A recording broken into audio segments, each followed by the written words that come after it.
네, 안녕하십니까? 요즘 같은 이 무더운 날 어떻게 지내십니까?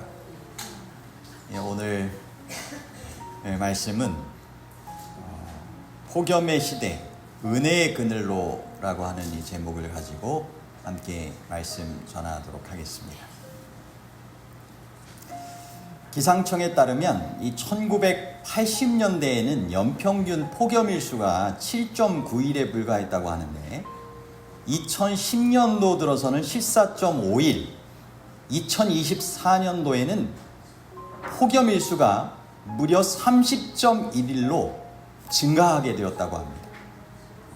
2024년도 여름철 평균 기온은 25.6도로 관측 이래 가장 높았다고 하고요. 열대야도 20일 이상 지속되었다고 합니다.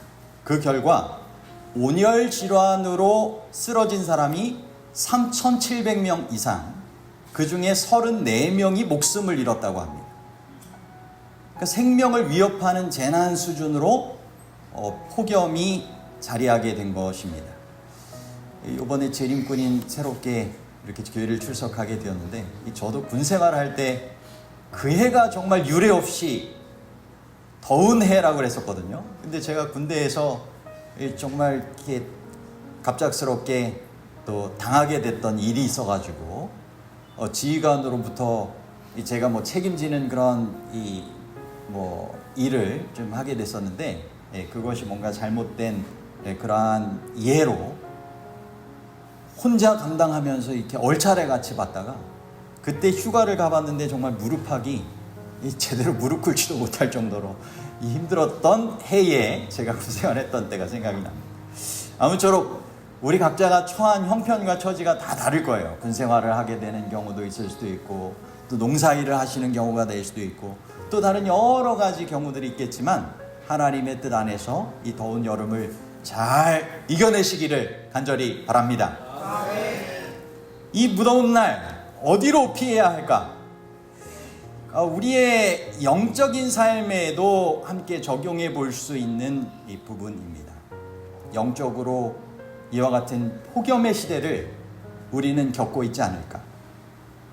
예배가 익숙해졌지만 뭔가 그 가운데서 이르러 오는 이 감동과 그러한 은혜가 줄어들었다든지, 말씀을 읽어도 반복되어지는 삶 가운데 새롭게 그것이 다가오고 삶 속에 실천되어짐으로 이르러 오는 풍성한 영적인 경험이 있지 않고, 기도의 시간이 점점 메말라가고 짧아지고, 죄에 대한 감각이 무뎌지고, 영혼의 체온 조절이 마치 망가진 것처럼 둔감해지면서 탈진해가고 하는 그러한 삶을 살아가고 있지는 않을까?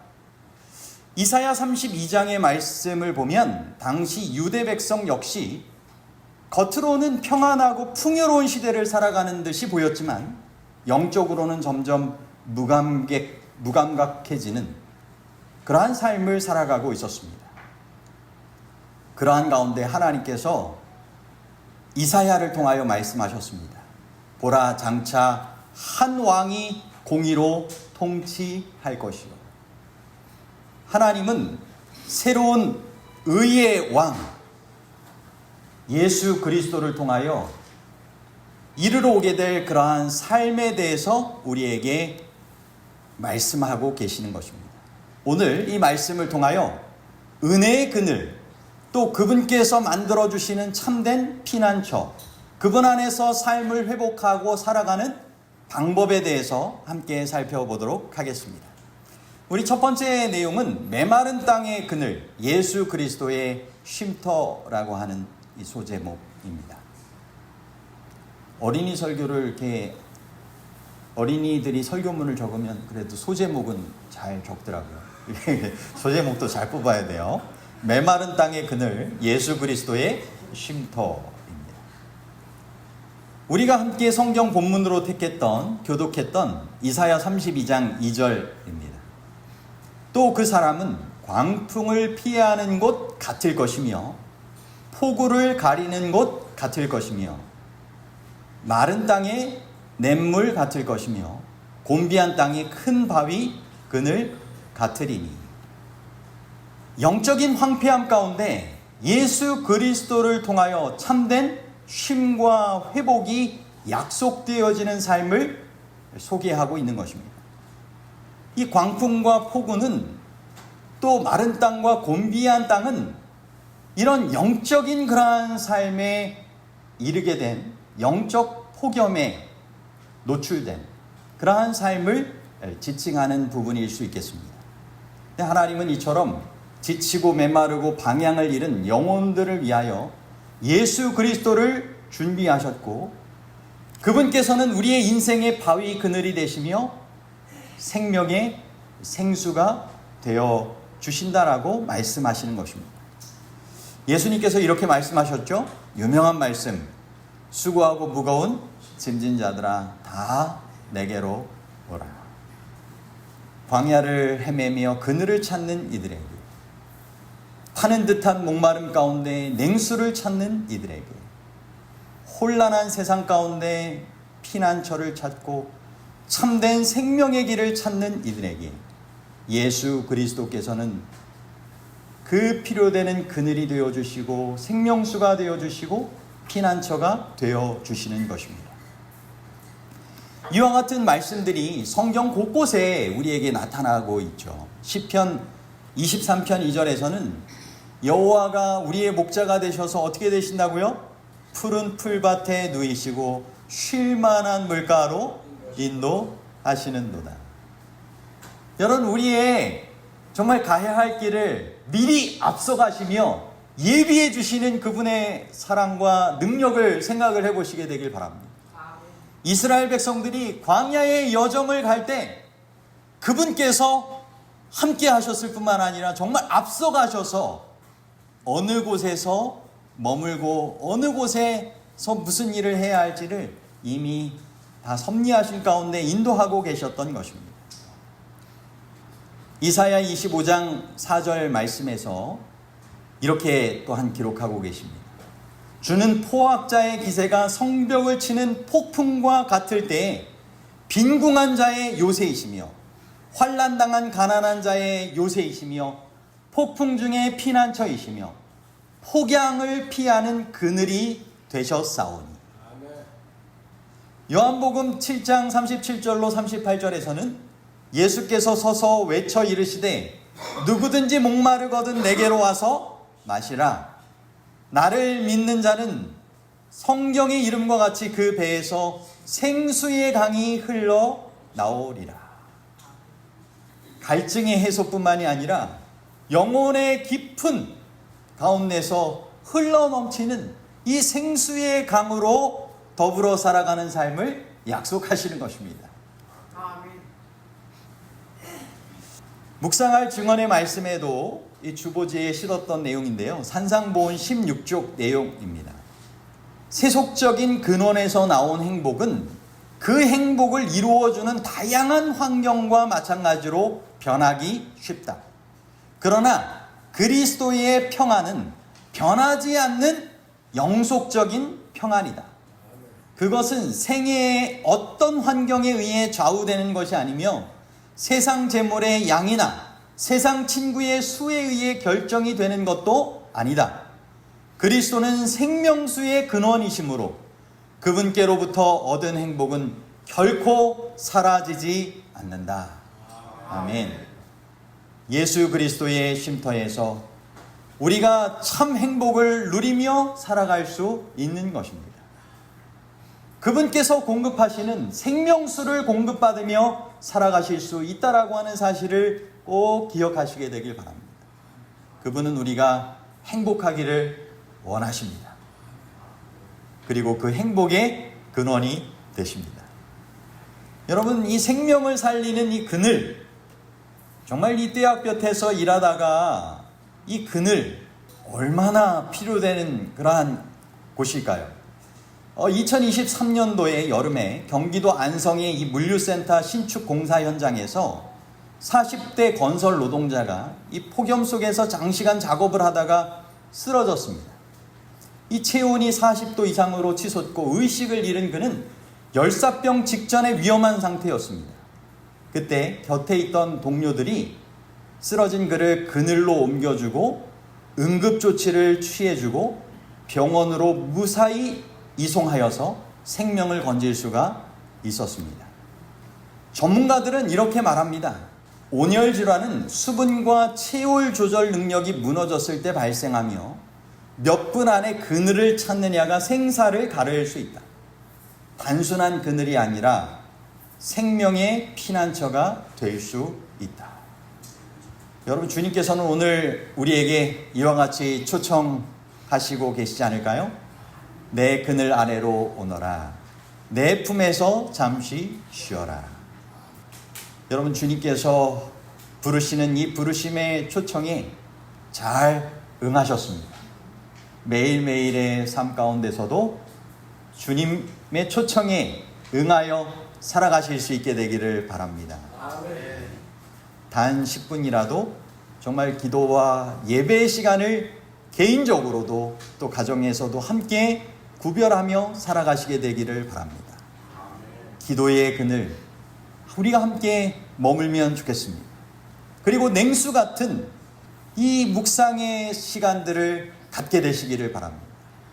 주의 말씀을 통하여 이르러 오는 저 생명수의 공급을 정말 경험하시고 예수님을 바라봄으로 예수님을 묵상하는 가운데 이르러 오는 참된 그러한 평안과 또 신뢰하는 삶을 더불어 살아가실 수 있게 되기를 바랍니다.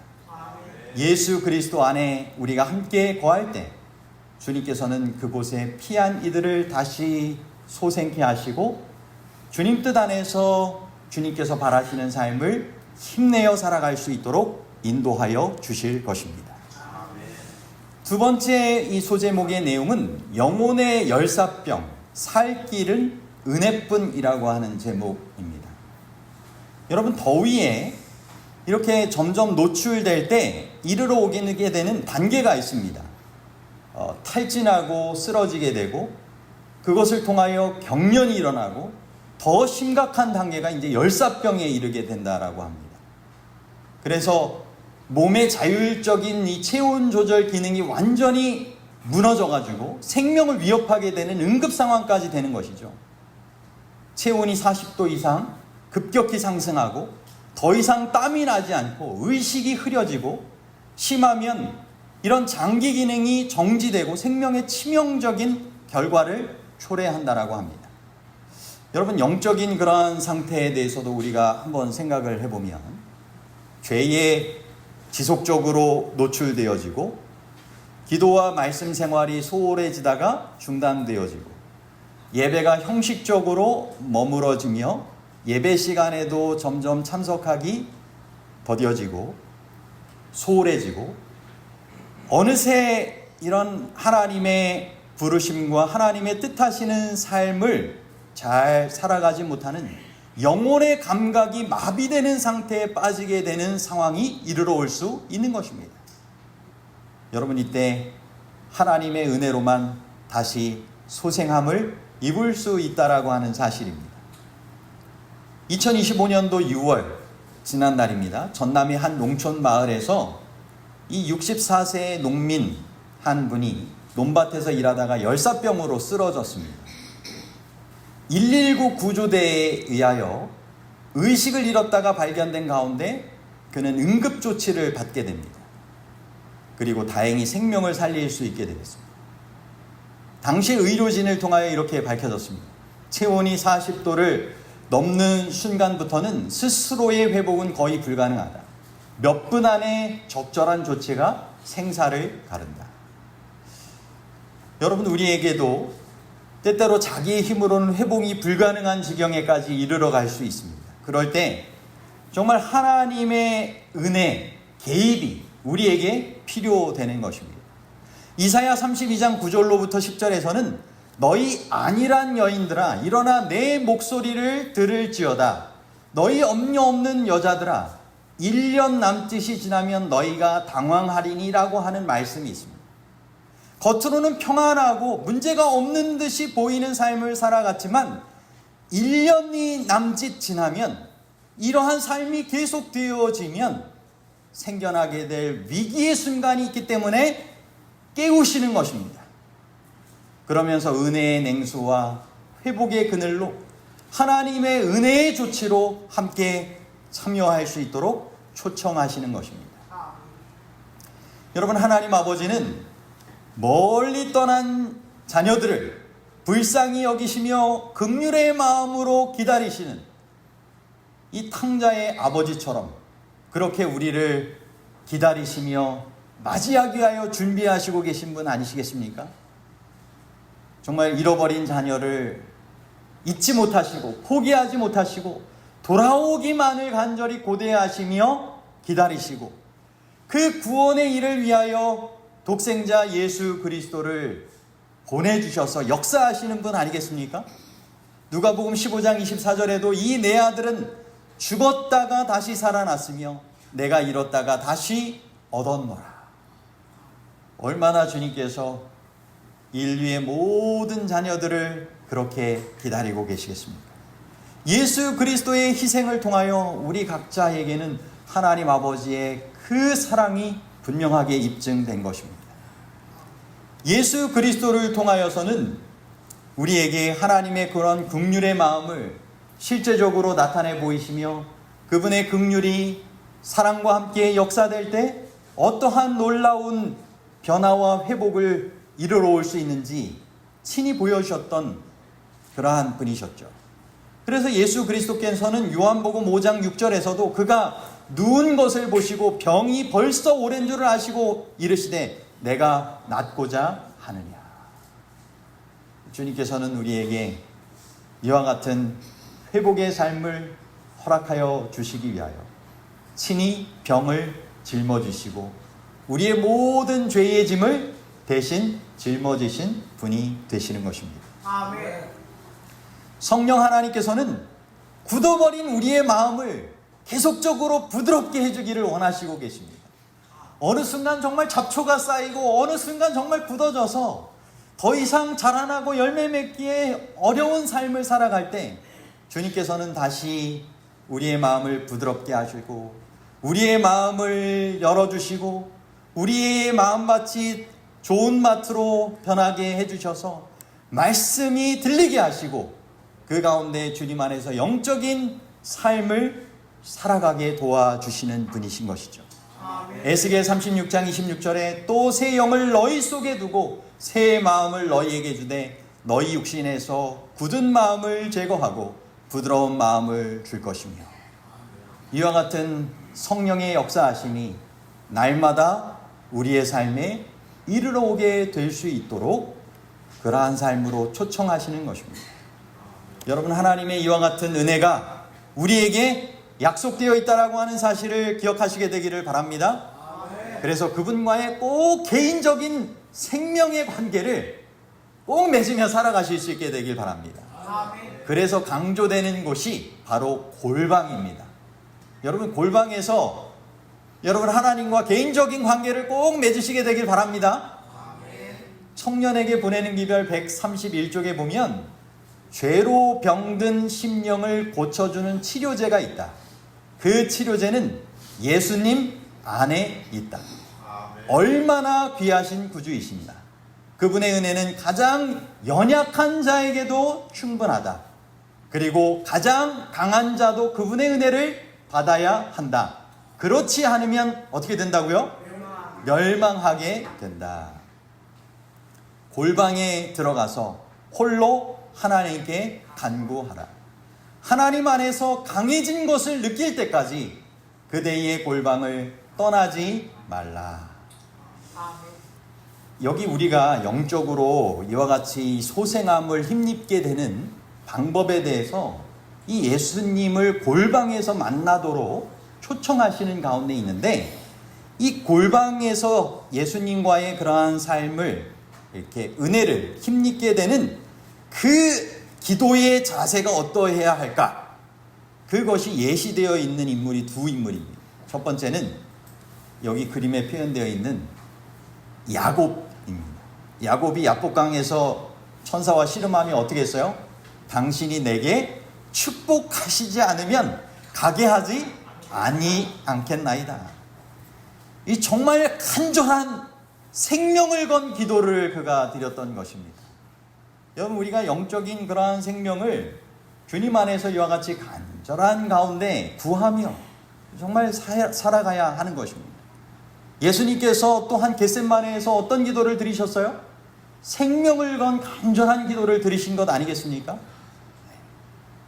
정말 핏방울 같은 땀을 흘리시며 간절하게 기도하신 것입니다. 여러분, 골방은 영혼의 응급실과 같은 곳입니다. 여러분, 그 자리를 꼭 구별하여서 갖게 되시기를 바랍니다. 개인적으로 그분과 알게 되는, 그분과 관계 맺는 그러한 시간이 꼭 우리에게 필요하다라고 하는 것입니다. 은혜로 우리의 영혼의 열사병이 이와 같이 해결되어질 수 있다라고 하는 사실을 꼭 기억하시게 되기를 간절히 바랍니다. 다음으로 세 번째는 가장 더운 시간을 위한 가장 중요한 결정입니다. 여러분, 앞서도 서론에서 소개했던 것처럼 이제는 기록이 아닐 정도로 새로운 신기록이 계속적으로 갱신됩니다. 기후재난, 기후위기, 너무나 심각한 상황 가운데 우리는 살아가게 되는 것입니다. 그러한 가운데 질병관리청의 2023년도 온열질환 보고에 따르면 환자의 거의 50%에 가까운 49.9%가 이 시간대에 가장 위험한 시간에 노출되어서 온열질환을 겪게 되었다라고 하는 것입니다. 어느 시간대일까요? 12시부터 5시. 예, 12시부터 오후 5시. 여러분, 영적인 현실에 우리가 한번 좀 생각을 해보죠. 가장 위험한 시간 언제일까요? 12시부터 오후 5시? 바쁜 일정 속에 기도가 밀리는 그냥 출근 시간의 아침, 마찰이나 피로가 점점 누적되는 퇴근 직전의 오후, 마음이 막 산란하고 분산된 채 마감하는 밤, 영적으로 위험한 시간대 아니겠습니까? 여러분, 그때 하나님께서 이사야를 통하여 주신 이 말씀을 기억하시면 좋겠습니다. 이사야 32장 15절입니다. 마침내 위에서부터 영을 우리에게 부어주시리니 광야가 아름다운 밭이 되며 아름다운 밭을 숲으로 여기게 되리라. 아멘. 하나님께서 성령을 통하여 완전히 새롭게 하시게 될 수 있는 것입니다. 그죠? 광야, 황폐한 곳이 정말 아름다운 밭이 되고 아름다운 밭이 숲처럼 바뀌어지게 되는 그런 일들이 하나님의 성령의 역사하심 가운데 있게 된다라고 하는 것입니다. 이런 회복된 삶을 누리게 되는 이들은 그리스도의 그늘 아래 거할 뿐만 아니라 그리스도의 그늘 아래로 다른 이들을 함께 인도하여 쉬게 해줄 수 있는, 또한 그리스도의 품성으로 다른 이들의 영혼을 쉬게 하고 소생케 하는 삶을 더불어 살아가게 될 것입니다. 여러분, 지난번에 이제 뭐 장마도 거의 끝나간다고 하는데 막 갑작스럽게 폭우도 소나기도 막 내릴 때도 있잖아요. 거의 동남아 날씨처럼 변해가지고 급작스러운 폭우도 막 정말 이 양평 지역에도 내려가지고 옥수수 떼도 막 쓰러지기도 하고 그랬어요. 그래서 어느 날 이 옥수수 떼를 이렇게 좀 세워주려고 제가 이제 밭에 나갔어요. 그랬더니 옆집 이제 아저씨도 그런 얘기 하시더라고요. 아, 그거 쓰러진 거 빨리 세워줘야 된다고.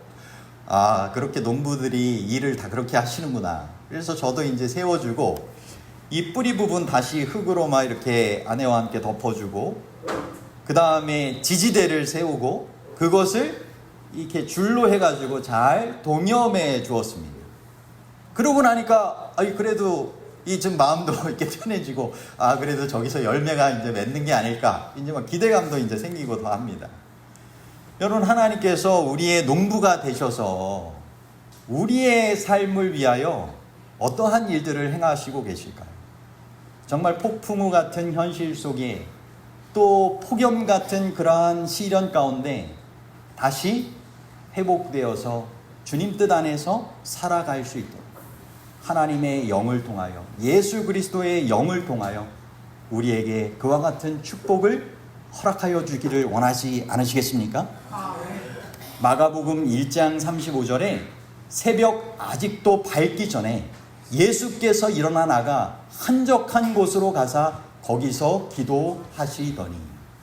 여러분, 예수님께서 왜 새벽 아직도 밝기 전에 일어나 한적한 곳에서 기도하셨을까요? 가장 이른 시간에 그날을 위한 성령의 채움을 경험하기 위하여 나아가신 것 아니겠습니까? 더위의 시간에 승리할 수 있는 힘을 얻으신 것 아니겠습니까? 하늘의 은혜의 이슬을 머금게 된 시간이 되었던 것입니다. 그 시간을 통하여 하나님께서 친히 역사하시는 가운데 주를 동염해 주시고 기둥을 세워주시는 그러한 역사를 경험하시게 된 것 아니겠습니까? 어떤 폭우나 폭풍과 폭염에도 승리할 수 있는 그 만반의 준비가 언제 이루어지는 거예요? 하나님과의 개인적인 시간 가운데 이르러 온다라고 하는 것입니다. 그런데 그것을 가장 구별하기 쉬운 시간이 언제라고 하는 거예요? 분주하기 전, 그죠? 다른 일로 자꾸 막 쫓기면서 이렇게 살아가기 전 이 새벽 시간이라든지 이른 아침, 혼자만의 시간이라고 하는 것입니다. 혼자만의 시간, 혼자만의 장소 꼭 구별하시게 되길 바랍니다. 주님과 함께하는 시간입니다. 예레미야 17장 7절로부터 8절, 무릇 여호와를 의지하며 여호와를 의뢰하는 그 사람은 복을 받을 것이라. 그는 물가에 심어진 나무가 그 뿌리를 강변에 뻗치고 더위가 올지라도 두려워하지 아니하며 그 잎이 청청하며 가무는 해에도 걱정이 없고 결실이 그치지 아니함 같으리라. 아멘. 여러분, 물가에 심기운 나무와 같은 사람, 정말 이 복된 인생을 살아가는 사람 아니겠습니까? 이 말씀이 정말 너무나 좋았어가지고 저는 한때 이 친구들 또는 함께 일하는 동료들과 함께 이 물가에 심기운 나무라고 하는 이 배지 같은 게 있었어요. 그래서 제가 함께 이렇게 활동했던 이 동료들과 그런 배지를 이렇게 함께 달고 지냈던 적도 있었었는데, 정말 물가에 심기운 나무와 같은 삶을 우리가 주님 안에서 살아가실 수 있게 되길 바랍니다. 그러한 삶은 해가 거듭될수록 달라질 것입니다. 그러한 인생은 결과가 다를 것입니다. 여러분, 주님께서 우리에게 바라시는 그러한 인생의 삶을 주님 안에서 더불어 살아가실 수 있게 되길 바랍니다. 가장 지칠 수 있는 시간대 주의하시고 그 시간이 승리할 수 있는 힘을 미리 얻으시고 개인적으로 꼭 살아가실 수 있게 되길 바랍니다. 진실된 마음으로, 간절한 마음으로 주님 앞에 나아가시게 되기를 바랍니다. 그때 주님께서 우리에게 가장 더운 시간에 승리할 수 있는 삶을 허락하여 주실 것입니다. 폭염의 시대, 은혜의 그늘로.